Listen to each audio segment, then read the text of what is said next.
72세 현직 노의사가 목숨 걸고 말합니다. 당뇨 고혈압 환자라면 절대 드시면 안 되는 음식이 있습니다.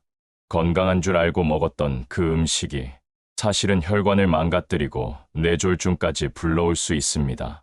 오늘 영상에서는 50년 경력 신경 전문의가 직접 본 환자들의 실제 사례와 함께 당뇨와 고혈압을 악화시키는 음식 5가지, 그리고 반드시 피해야 할 식습관을 알려드립니다. 평생 약 없이 사는 법. 이 영상에서 확인하세요. 영상이 도움이 되셨다면 구독과 좋아요, 알림 설정까지 부탁드립니다. 끝까지 보시면 당신의 식탁이 완전히 달라질 수 있습니다. 제가 처음 병원 문을 연 게 40년도 훨씬 전입니다. 그때도 지금도 제 진료실에 가장 많이 오시는 분들은 당뇨, 고혈압을 앓고 계신 어르신들입니다. 그 중에서도 꼭 기억나는 분이 한 분 계십니다. 정순의 어르신이라는 분이었습니다. 올해로 78세가 되셨는데 처음 오셨을 때는 혈압도 높고 혈당도 꽤 올라 있는 상태였습니다. 그런데 정작 본인은 굉장히 억울해하셨어요. 내가 얼마나 몸에 좋은 것만 챙겨 먹는데요. 야채도 챙기고 과일도 챙기고 고기도 안 먹어요. 그런데 왜 병이 더 심해지는 거예요, 선생님? 이렇게 물으셨습니다. 저는 그날 그분 식단표를 자세히 살펴봤습니다. 그리고 거기서 아주 중요한 단서를 발견했죠. 정순의 어르신은 매 끼니마다 빠지지 않고 드시던 음식이 있었습니다. 바로 통곡물 식빵이었습니다. 현미와 귀리가 섞여 있는 건강 식빵이라고 적혀 있었고 설탕이 안 들어간 것처럼 보였지만 실제로는 당지수가 높고 전분 함량이 많아 당뇨 환자에게는 독이 되는 음식이었습니다. 그래서 말씀드렸습니다. 이 식빵은 오히려 혈당을 급격히 올리는 음식입니다. 정순의 어르신은 깜짝 놀라셨어요. 건강식이라 생각해서 오히려 매일 아침 챙겨 드셨다는데 그게 혈관을 상하게 하고 있었다는 사실을 처음 들으신 겁니다. 이처럼 우리가 건강에 좋다고 믿고 먹는 음식들 중에도 당뇨 고혈압 환자에게는 치명적인 영향을 주는 것들이 있습니다. 오늘은 그 대표적인 5가지를 짚어보려고 합니다. 먼저 첫 번째입니다. 흰쌀밥입니다. 당연하게 들리실 수도 있지만 생각보다 많은 어르신들이 여전히 흰쌀밥이 가장 편하고 익숙해서 끼니마다 드십니다. 하지만 흰쌀밥은 전분으로 가득한 단순 탄수화물입니다. 혈당을 빠르게 올리고 인슐린 저항성을 높이며 당뇨를 악화시키는 주범 중 하나입니다. 여기에다 반찬까지 짜게 먹는다면 혈압까지 동시에 치솟게 됩니다.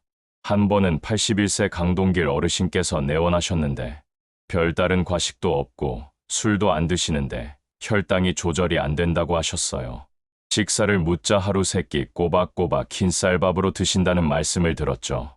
그래서 흰쌀밥을 반만 줄이고 나머지는 삶은 채소와 두부로 바꾸자고 했습니다. 딱 2달 만에 혈당이 안정됐습니다. 이게 바로 식사가 약이 되는 예입니다. 두 번째는 말린 과일입니다. 건포도, 말린 바나나, 말린 망고. 어르신들 간식으로 좋다고 생각하실 수 있습니다. 하지만 말린 과일은 수분이 빠진 만큼 당분 농도가 매우 높습니다. 하루에 한 줌만 먹어도 혈당이 급격히 상승합니다. 특히 말린 과일은 씹는 느낌은 건강하지만 혈관과 신경에는 전혀 그렇지 않습니다. 74세 임정자 어르신도 평소 몸이 찬 편이라 말린 대추를 하루에 5개씩 꼭 챙겨 드셨습니다. 그런데 이상하게 어지럽고 손이 떨린다는 증상이 반복됐죠. 당화 혈색소를 재보니 당뇨 초기였습니다. 이후 말린 과일을 끊고 식이섬유 섭취를 늘리니 안정적으로 조절됐습니다. 이처럼 당분이 응축된 식품은 아주 조심해야 합니다. 세 번째는 저지방이라고 쓰여 있는 가공식품입니다. 마요네즈, 드레싱, 요거트 같은 것들인데 이 제품들에는 기름기만 줄인 대신 맛을 내기 위해 당분이나 전분을 더 많이 넣는 경우가 많습니다. 저지방이라는 말에 속아 섭취량이 많아지면 오히려 혈당, 혈압 조절에 방해가 됩니다. 특히 마트에서 파는 과일 요거트는 대부분 설탕이 들어간 가공 제품입니다. 한 번은 76세 윤명식 어르신께서 건강하게 살기 위해 매일 아침 저지방 요거트를 챙겨 드셨는데 오히려 체중이 늘고 혈압까지 상승한 상태로 오셨어요. 요거트를 끊고 오이와 삶은 달걀로 바꾸니 2달 만에 뱃살이 줄고 혈압이 내려갔습니다. 식품 겉포장의 말에 너무 의존하지 마셔야 합니다. 진짜 건강한 식품은 포장이 화려하지 않습니다. 네 번째는 국물 요리입니다. 된장국, 미역국, 사골국 같은 전통적인 국물 음식은 어르신들이 특히 좋아하시죠. 하지만 문제는 국물 속에 들어있는 나트륨 함량입니다. 국물을 남기지 않고 드시는 분들일수록 나트륨 섭취가 많아져서 고혈압을 더 악화시키게 됩니다. 특히 사골국이나 곰탕은 콜레스테롤도 높을 수 있어서 심혈관 질환까지 겹쳐 있는 분들에게는 위험할 수 있습니다. 제가 예전에 진료한 김태선 어르신이 그랬습니다. 79세이셨고 고혈압약을 복용 중이셨는데 이상하게도 혈압이 잘 조절되지 않았습니다. 알고 보니 집에서 매일 아침 사골국을 데워서 밥 말아서 드신다고 하셨습니다. 국물까지 남김없이 드시는 습관이 혈압에 큰 부담을 주고 있었던 것이죠. 국은 국물보다 건더기 위주로 드시고 국물은 최소화하는 식습관이 필요합니다. 마지막 5번째는 마가린이나 쇼트닝이 들어간 제과류입니다. 이것이 바로 트랜스 지방의 대표적인 공급원입니다. 트랜스 지방은 혈관 내벽을 손상시키고 염증 반응을 일으켜 당뇨는 물론 심장병 위험까지 높입니다. 크림빵, 도넛, 비스킷 같은 간식들은 특히 혈관 건강이 중요한 어르신들에게는 치명적인 선택이 될 수 있습니다. 81세의 박정희 어르신은 늘 입맛이 없다고 하시면서 식사 대신 빵으로 끼니를 때우곤 하셨습니다. 그 빵들이 전부 마가린이 들어간 제과류였습니다. 그 결과 콜레스테롤 수치가 높아지고 당화혈색소도 기준치를 넘게 되었죠. 식단을 바꾸고 3달 후에는 수치가 눈에 띄게 안정됐고 무엇보다 컨디션이 좋아졌다고 하셨습니다. 이 5가지는 어쩌면 우리 식탁에 아주 흔하게 올라오는 음식입니다. 그래서 더 무서운 것이지요. 알고 보면 피할 수 있지만 모르면 매일 먹으며 병을 키우는 것입니다. 그렇다면 이 음식들을 안 먹으면 끝일까요? 사실은 그보다 더 중요한 것이 있습니다. 바로 올바른 식습관과 생활습관을 함께 갖추는 것입니다. 당뇨, 고혈압은 음식 하나 바꾼다고 하루아침에 좋아지지 않습니다. 하지만 지금부터 실천하면 몇 달 후 확실히 달라집니다. 그 실천의 시작은 아주 단순한 인식의 전환에서 출발합니다. 첫째, 음식은 약입니다. 먹는 것으로 병을 만들 수도 있지만 먹는 것으로 병을 고를 수도 있습니다. 둘째, 포장은 믿지 마세요. 저지방, 무가당, 자연식품이라는 말, 그 속을 들여다보지 않으면 정확히 알 수 없습니다. 셋째, 간식은 식사보다 더 중요합니다. 특히 식후에 당이 더 오르는 분들은 과일이나 간식 하나도 체계적으로 조절하셔야 합니다. 실제로 저는 당뇨 초기 판정을 받은 환자들에게 처방보다 먼저 식습관을 묻습니다.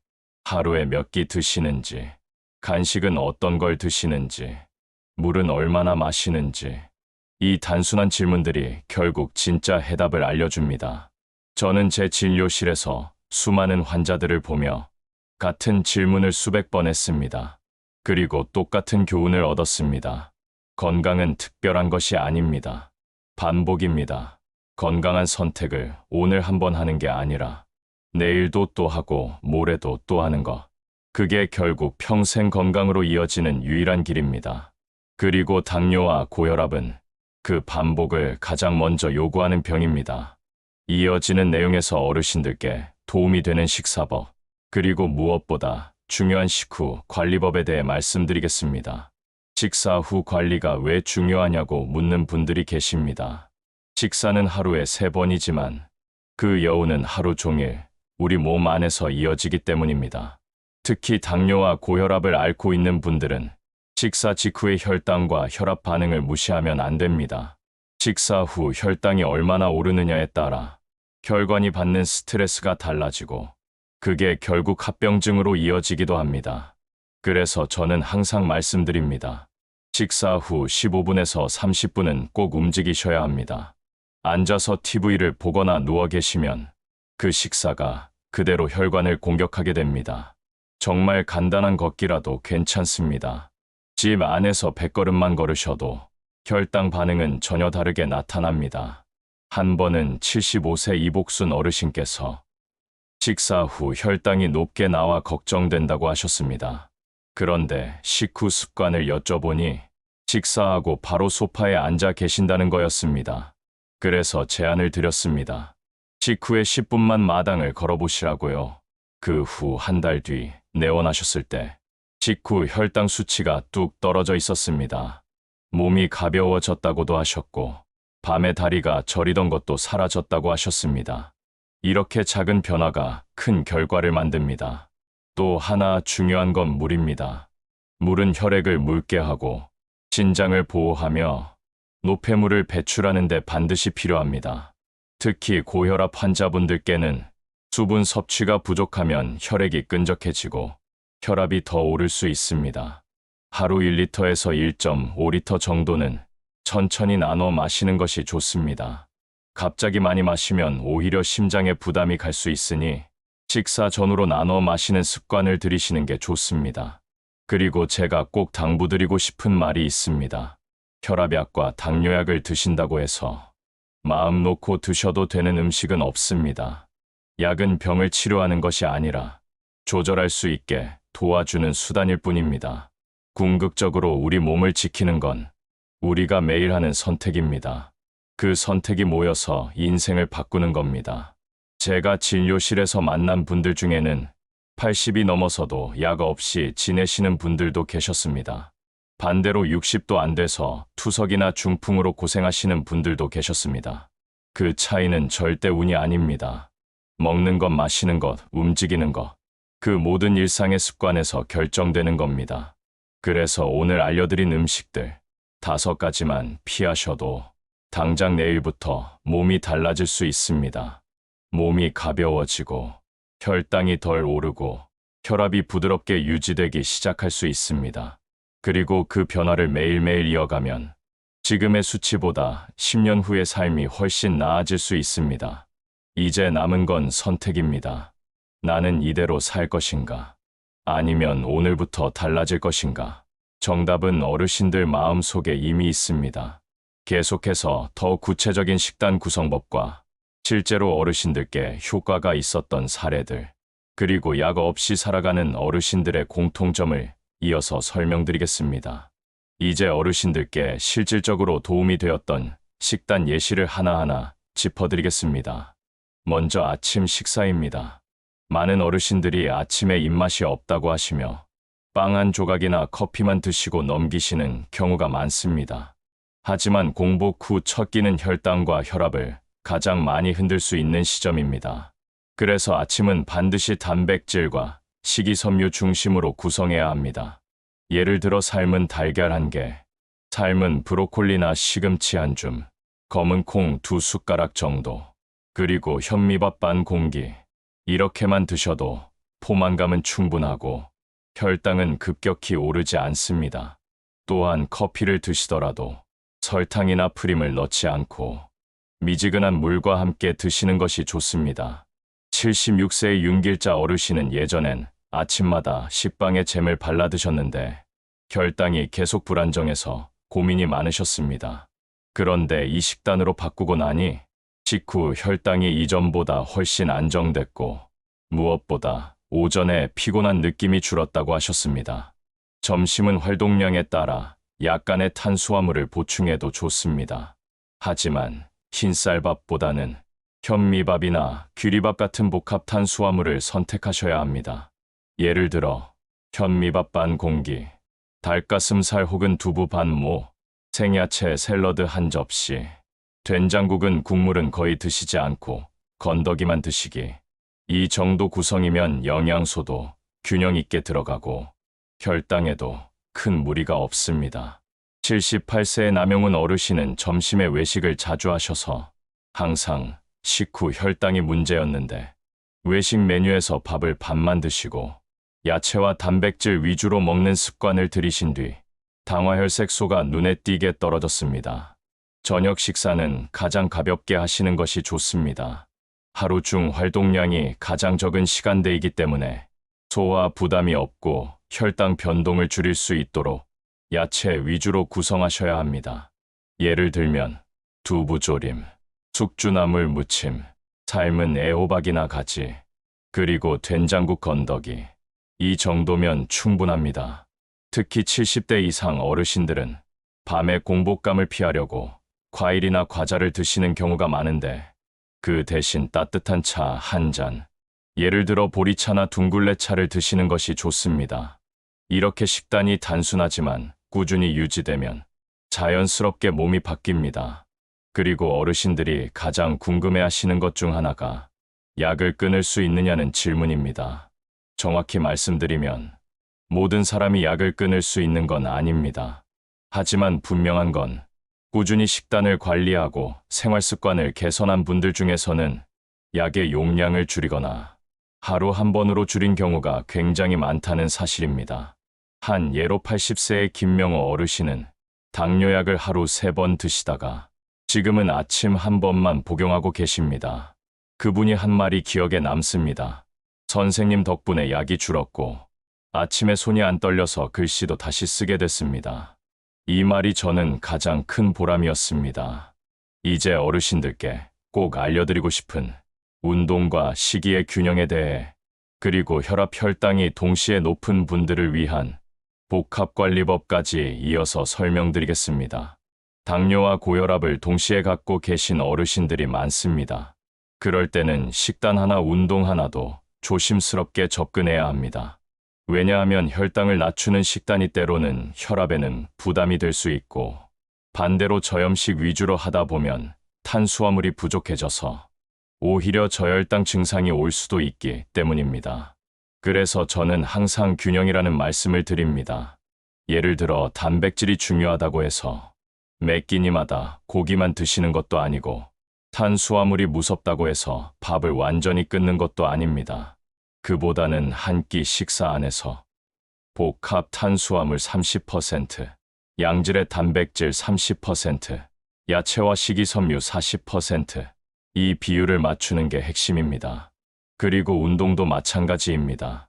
과한 운동은 오히려 혈압을 올립니다. 하지만 움직이지 않으면 혈당이 잡히지 않습니다. 그래서 어르신들께 제가 가장 많이 권하는 운동은 식사 후 15분 산책입니다. 심장이 부담 느끼지 않을 정도의 속도, 약간의 숨이 찰 정도로 10분에서 20분, 그 정도가 가장 이상적입니다. 특히 혈압이 높은 어르신은 아침보다는 오전 중반이나 오후 시간에 운동하는 것이 안전합니다. 아침에 혈압이 급격히 오를 수 있기 때문에 기상 후 1시간 정도는 몸을 천천히 깨우고 물을 마시고 가볍게 스트레칭한 후 조금 더 따뜻해진 후에 활동을 시작하시는 게 좋습니다. 78세의 손옥순 어르신은 혈압이 아침에만 유독 높다고 호소하셨는데 아침에 바로 운동하시는 습관이 원인이었습니다. 그걸 오후 3시쯤으로 바꾸고 나서 혈압이 안정되기 시작했습니다. 몸의 리듬에 맞춘 운동, 이게 아주 중요합니다. 또 하나 놓치기 쉬운 게 스트레스입니다. 스트레스는 혈당과 혈압 모두를 올리는 강력한 요인입니다. 어르신들 중에는 나이 들어가면서 외로움이 많아지고 그게 우울감으로 이어지고 결국 식욕 저하나 폭식으로 연결되는 경우도 있습니다. 그게 바로 스트레스성 당뇨 혹은 혈압 상승으로 나타나는 겁니다. 그래서 저는 어르신들께 늘 말씀드립니다. 밥 잘 챙겨 드시는 것도 중요하지만 사람도 꼭 챙기셔야 한다고요. 하루에 한 번은 누군가와 말문을 트시고 주 1회는 누군가와 함께 밥을 드시고 손주와 통화 한 번 하고, 이런 일상의 소통이 바로 약보다 강한 치료제가 됩니다. 82세의 김만호 어르신은 혼자 사시면서 외로움이 심해 밥도 대충 드시고 말도 줄어들어 기력이 뚝 떨어졌습니다. 그런데 마을 복지관에서 매주 함께 밥 먹는 모임에 참여하면서 말수가 늘고 식사량도 늘고 무엇보다 혈당이 더 이상 오르지 않게 되었다고 하셨습니다. 이런 사례를 볼 때마다 저는 느낍니다. 사람이 사람을 살립니다. 건강은 단순히 수치가 아니라 함께하는 생활 속에서 만들어진다는 거요. 이제 이어서 어르신들께 가장 궁금한 당화혈색소 관리법, 집에서 할 수 있는 혈당, 자가 체크 요령, 그리고 병원 진료를 받기 전에 꼭 확인해야 할 건강 지표들에 대해 계속 설명드리겠습니다. 당화혈색소는 지난 23개월간의 평균 혈당을 보여주는 아주 중요한 수치입니다. 혈당은 하루에도 여러 번 오르내리지만 당화혈색소는 그 전체 흐름을 보여주기 때문에 장기적인 관리 상태를 확인할 수 있습니다. 그래서 저는 항상 어르신들께 당화혈색소를 꼭 기억하시라고 말씀드립니다. 보통 당화혈색소가 6.5 이상이면 당뇨 진단을 받고 7.0을 넘으면 조절이 잘 안 된다고 봅니다. 하지만 중요한 건 그 수치를 낮추는데 급급하기보다 내 몸에 맞게 조절하는 것입니다. 만약 저혈당이 자주 오신다면 무조건 수치를 낮추는 것만이 능사가 아닙니다. 너무 급하게 수치를 내리면 오히려 피로하고 집중력도 떨어지고 우울감도 심해질 수 있기 때문입니다. 그래서 저는 보통 어르신들께 6.5에서 7.0 사이 이 정도 범위에서 안정되게 유지하는 것을 목표로 삼으시라고 말씀드립니다. 그리고 집에서 혈당을 재실 때는 공복 혈당과 식후 2시간 혈당을 함께 보시는 게 좋습니다. 공복 혈당은 밤새 몸이 어떻게 조절됐는지를 보여주고 식후 혈당은 식사에 따른 반응을 보여주기 때문입니다. 두 수치를 함께 기록해 두시면 병원 진료 시에도 훨씬 정확한 상담을 받을 수 있습니다. 혈압도 마찬가지입니다. 아침, 저녁 하루 2번 정도 늘 같은 시간대에 같은 자세로 편안한 상태에서 측정하셔야 의미가 있습니다. 그리고 기록을 꼭 남기셔야 합니다. 그 수치를 보고 약의 용량을 조절하고 식단과 운동을 어떻게 바꿀지를 결정하기 때문입니다. 지금까지 말씀드린 것처럼 당뇨와 고혈압은 단순히 수치의 문제가 아닙니다. 삶 전체를 조절하는 지혜의 문제입니다. 그 지혜는 갑자기 생기지 않습니다. 매일 조금씩 쌓아가야 합니다. 음식을 바꾸고, 습관을 바꾸고, 생각을 바꾸고, 그 모든 변화가 쌓이면 언젠가는 약을 줄일 수도 있고, 어떤 분은 아예 끊을 수도 있습니다.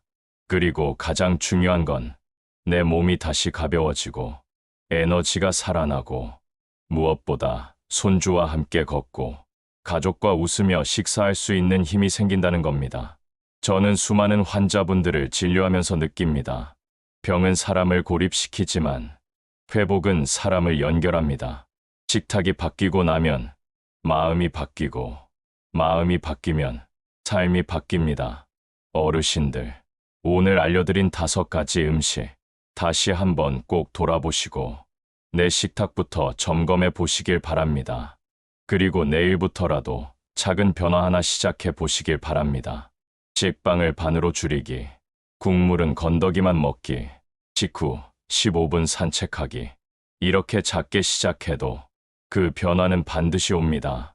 그리고 혹시 여러분도 당뇨나 고혈압 때문에 고민하신 경험이 있으셨다면 댓글로 남겨주세요. 어떤 음식을 피했고 어떤 습관이 도움이 되었는지 여러분의 이야기가 누군가에겐 새로운 희망이 될 수 있습니다. 오늘 이 영상이 어르신들께 작은 길잡이가 되었기를 바랍니다. 건강은 결국 선택입니다.